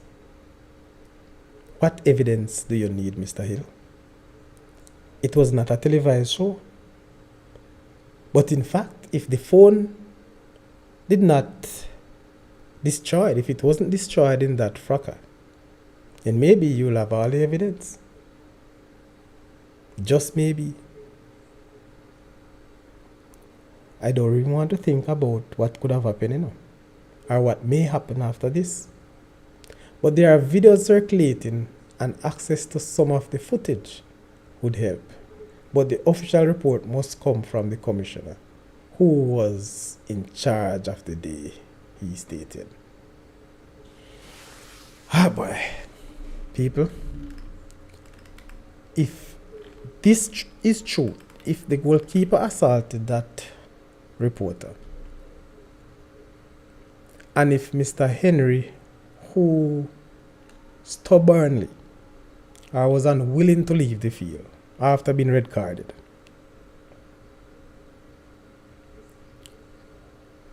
Harborview, you are in trouble.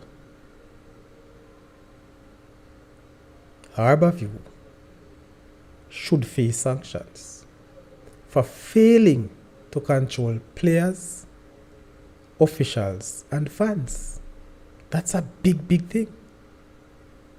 Again, I have not heard much about this situation. When it does happen, the very same night, I heard that gunshots rang out at Veer.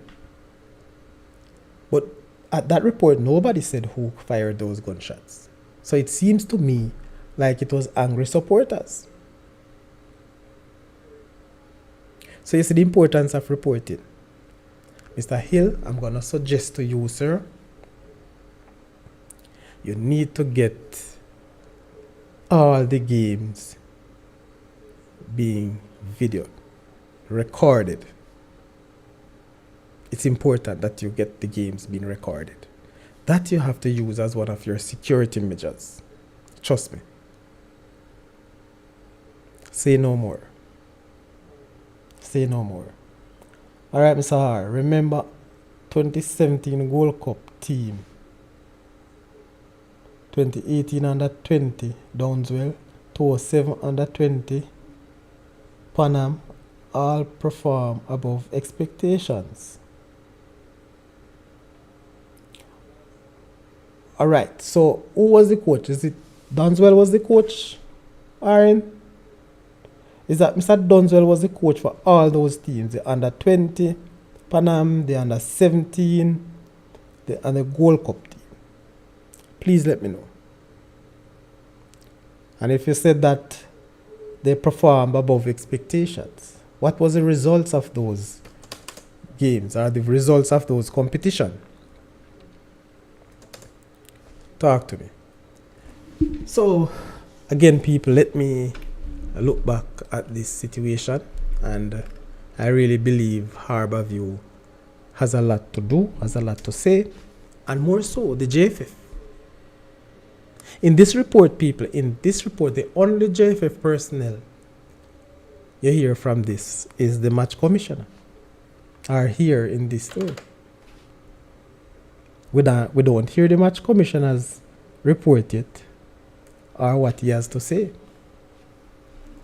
All right. So again, another ugly head raised in our JPL, our local football, which we want to stop. I believe has gone, but this now leaves us to see where. Again, Mr. Hill, I'm sure you have met with the police since, but we need to ask them, try other means other than firing shots at a football game. It's not a war zone. And I could have understood if their lives were in danger, if nothing of that sort came out in the report. Spectators will always be boisterous and so on.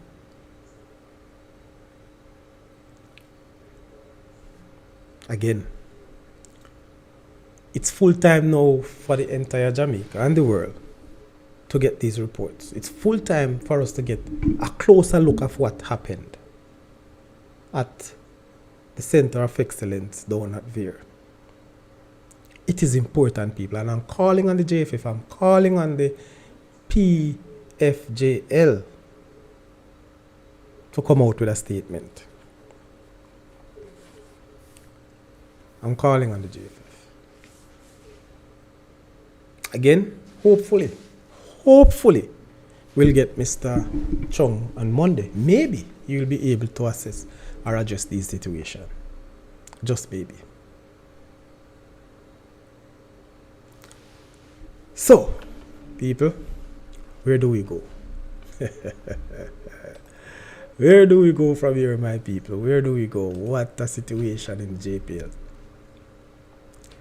So anyway, tomorrow, another round of game coming up in the EPL.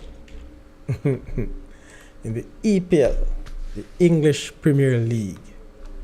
And so, tomorrow game, I wonder if I could get this game. Alright, I'll try to put up the fixture of tomorrow's game. Alright, but in the meantime, let me just go through the games for tomorrow. Alright, Mr. Travis, what's up? What say you? It wasn't spectators this time. Harborview physical trainer got red card. Didn't want to leave the bench at that. Oh, that go on. So yes, alright. So Travis, what you try to tell me, sir? There were no spectators involved any at all?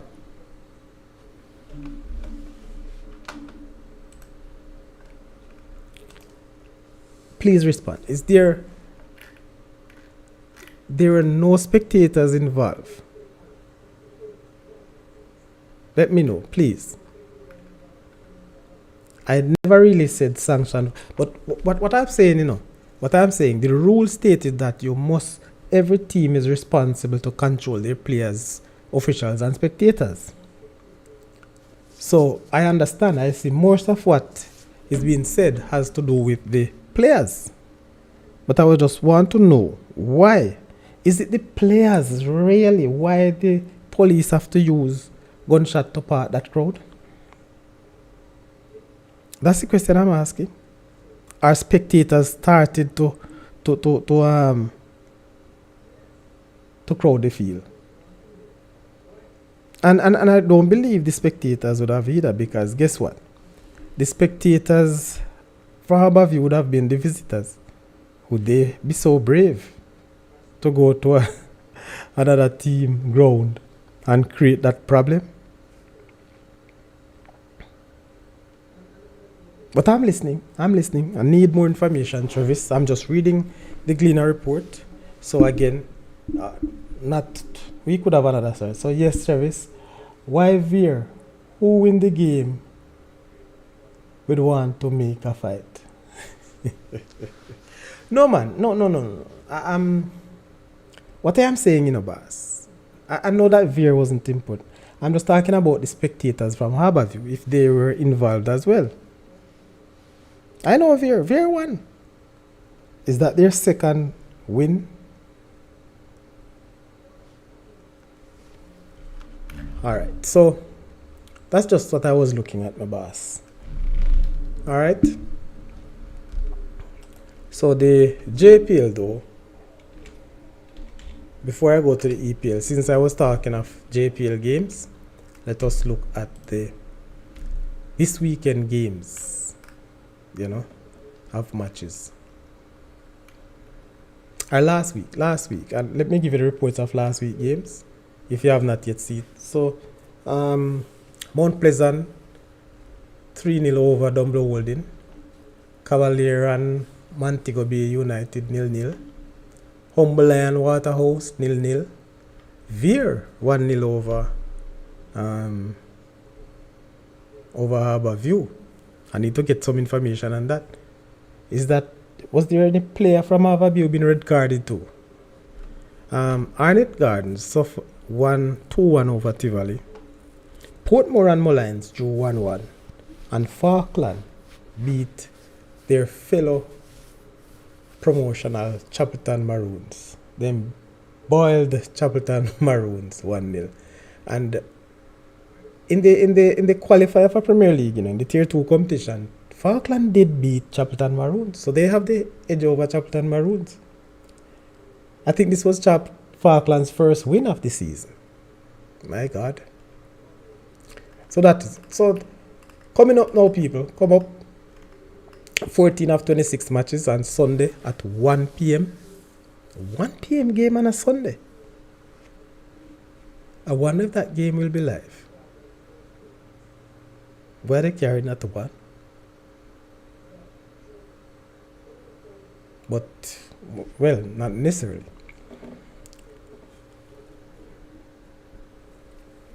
Alright, so Falkland will host Mount Pleasant, league leaders,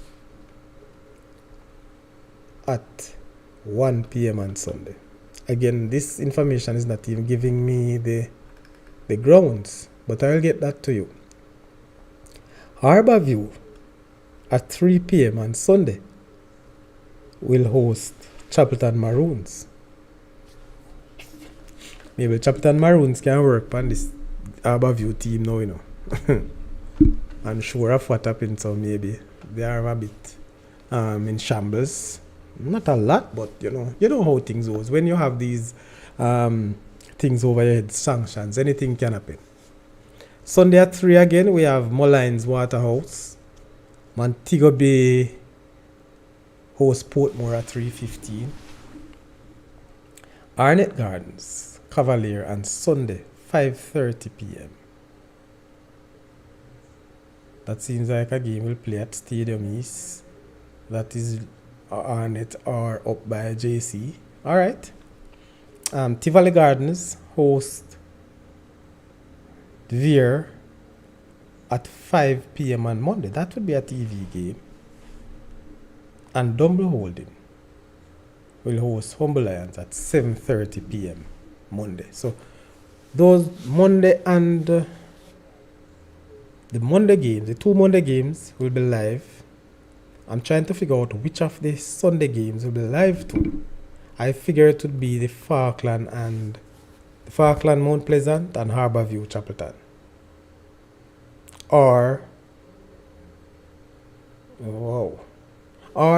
But I think the Mount Pleasant Falkland game. Why? Because it played at 1 and maybe it wouldn't be playing at any of the grounds that has lights. So they have to start the games early. Or maybe it's Mount Pleasant, Falkland and Mullines Waterhouse. But you know what, people? My guess is Falkland Mount Pleasant and Montego Bay United versus Portmore at 3:15. I think those are the 2 live games for Sunday. Just my view. Based on the schedule, the 3:15 issue there. Yes. But I'll get more info on that. Travis, give me some information. You're the star. Alright, so that's how it is. The point standing for the JPL Mount Pleasant after 13 games, people, 30 points. Followed by Cavalier in second, 26 points. Arnett Gardens, 24 in third. Humble Lions, 21 in fourth. And in fifth, Harbourview rather, 19 points. Dumble Holding also on 19 points. Waterhouse, 18 points in 7. In 8, Portmore United, 17 points. 9, Tivoli Gardens, 16 points. Montego Bay United. Yes, Montego Bay and 16 points as well. They are actually 10.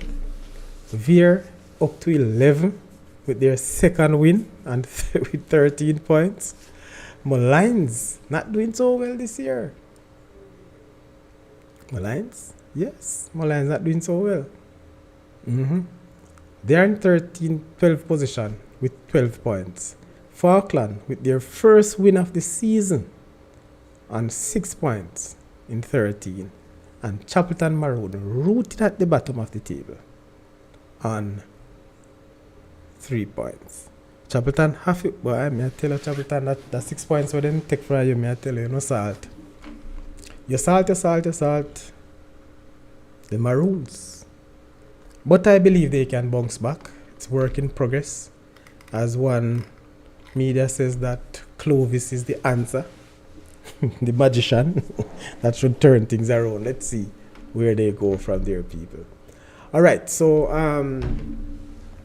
as I said, I was trying to download the EPL fixture, and so maybe we could see what's happening in that EPL. A lot of people I know lay face. All the Gunners want to discuss the big thing, you know.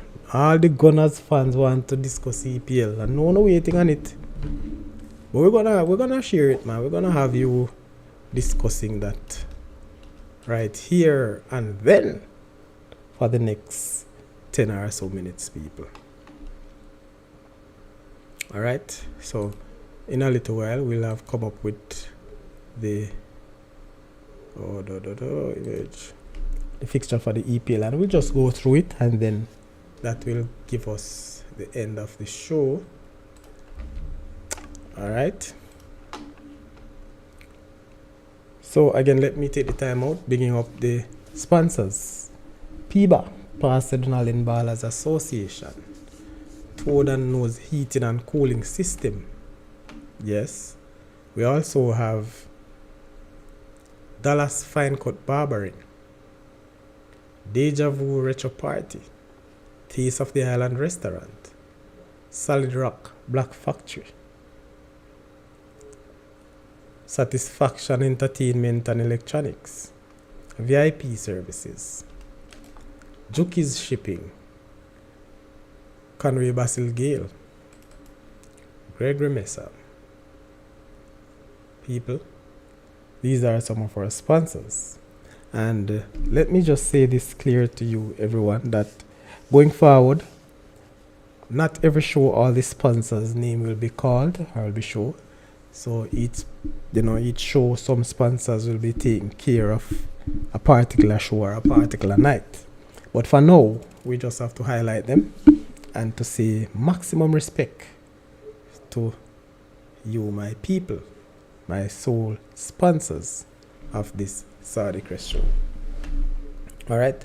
So as we were saying, the EPL people, tomorrow morning, first up, we have West Ham versus Chelsea.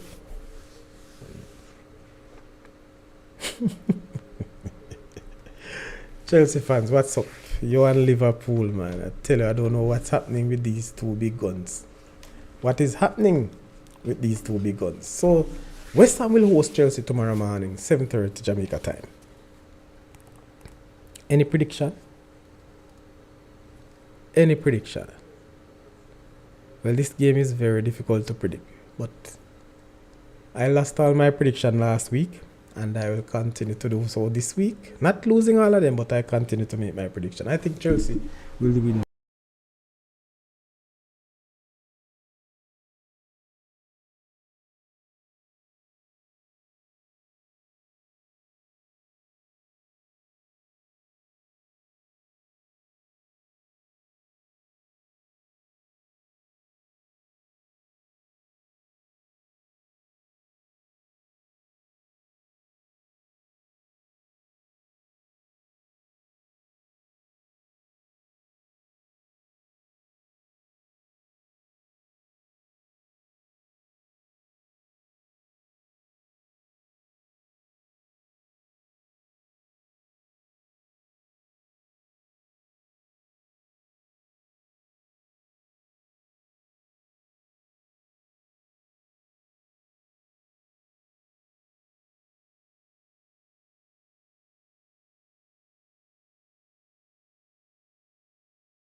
Check one. Oh my God. People, did you hear me? Seems like I lost my mic. I don't know for how long. But you could follow. Oh my God. So, I will go again after I completed the round. So, I don't know how long I lost this mic. To be honest with you, the mic just plug out and I don't know how people. I just realized. So, I hope it wasn't for a long time. But I will go back to the EPL.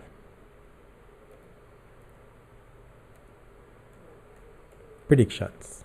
Alright, so Sunday, as I said, Man United will have a chance to rebound at Leeds. Leeds would probably have some confidence. The fact that they were, outplaying Man United at a certain point in the game. However, people, Man City will host Aston Villa at 11:30. At 11:30 a.m. on Sunday. I'd see Man City going away. Easy victory for Man City. Easy victory. 3-0 to Man City over Aston Villa. Erling Haaland to score 2 goals. Easy prediction. Anyhow, Liverpool on Monday will host Everton. So my prediction for that game there is a 0-0 draw. It's a 0-0 draw, my prediction. Why? Liverpool is not scoring goals. Everton just as bad. But coming off a very good victory last, they might be very confident. That's the Everton team. With a new coach. I think I said this last week, people. When a team get a new coach, they tend to perform very good for the first couple of games. No matter how bad they were. When they get a new coach, trust me, everything is like everything is a new beginning. But because it is playing at Anfield, that is the only advantage Liverpool have. Which may not even be an advantage anymore. Because Liverpool can't hold a clean sheet. Alright, so RN, you're saying that Tapa was the coach for the 2017 World Cup, yes. Defeated Mexico through Taxi Lawrence free kick. I remember that in the semi-final. Jerome wait for the 2018 under 20. Didn't qualify for the next round after 2-2 draw with Mexico. Okay, very good. But you see what I'm saying though, boss? Well, Tapa had a stint. That I understand. And I bet you any money. Maybe it's water under the bridge. But if JFF had money, Tapa wouldn't get that long stint.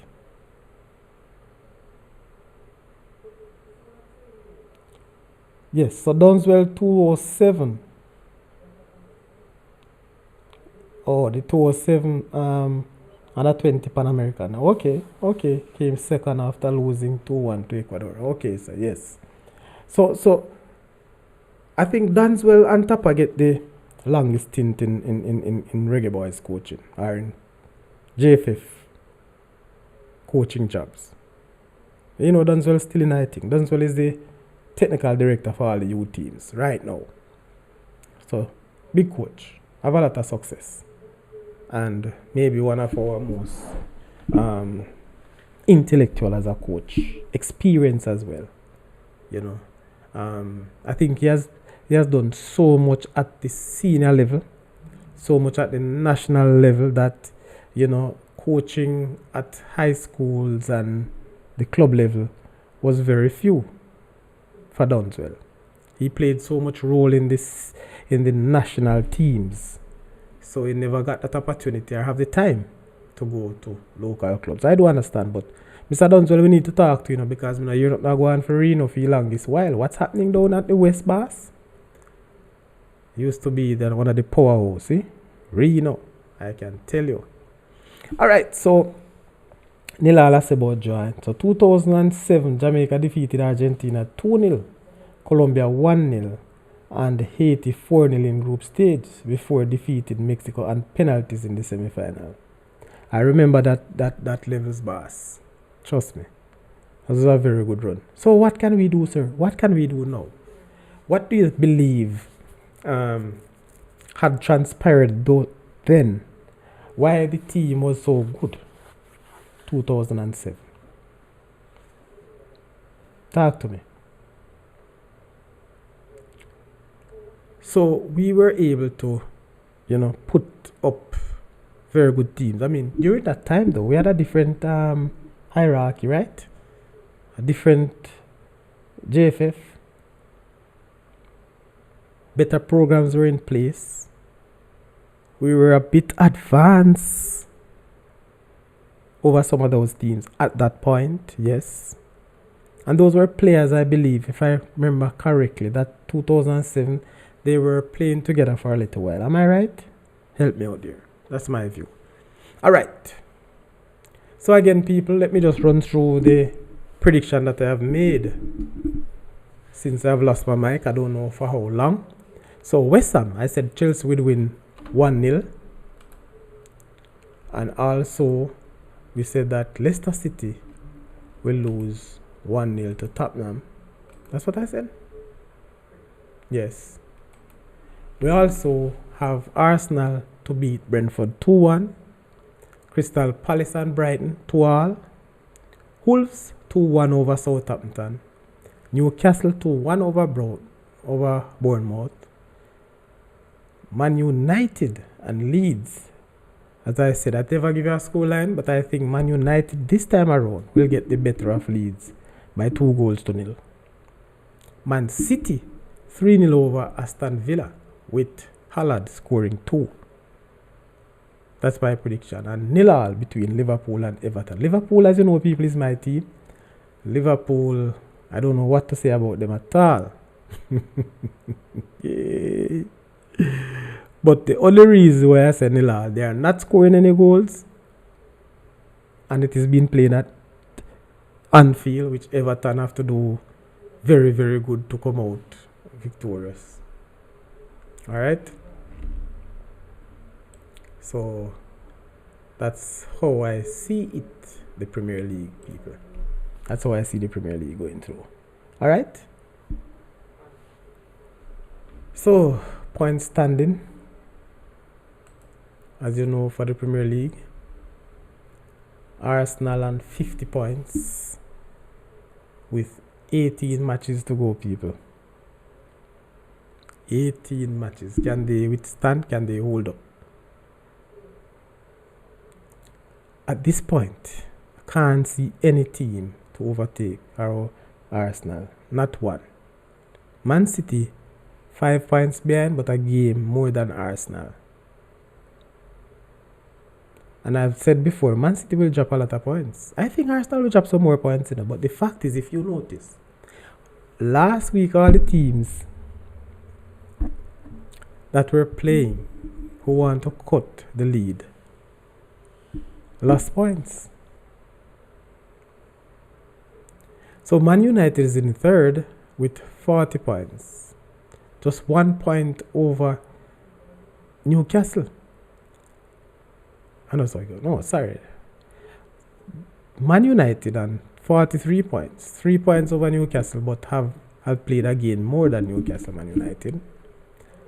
Newcastle have a far better goal difference. So if Newcastle win, that game in hand, they are above you, Man U. So Tottenham at 39 points. That's Tottenham, yes. But they have played 22 games. They are in 5th. Brighton still hanging around in 6th, 34 points. Brentford, 33 points. Fulham, 32 and 8. In 9th position, we have Chelsea on 30 points. Liverpool, logging there on 10 points, which have played 20 games. So, all the teams except Brighton above Liverpool had played more games than Liverpool.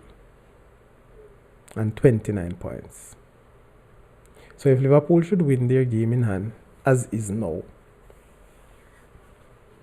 they could go to 32 points. But they couldn't pass 8. They probably would go 8. Cha-cha. Why? Because they have a superior goal difference over Fulham.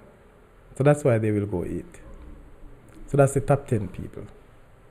That's the top 10.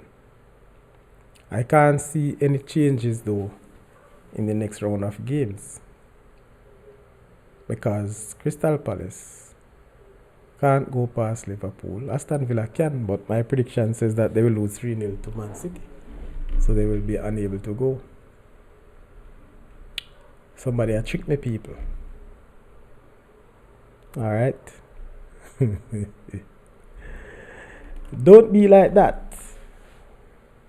Alright, so that is the EPL.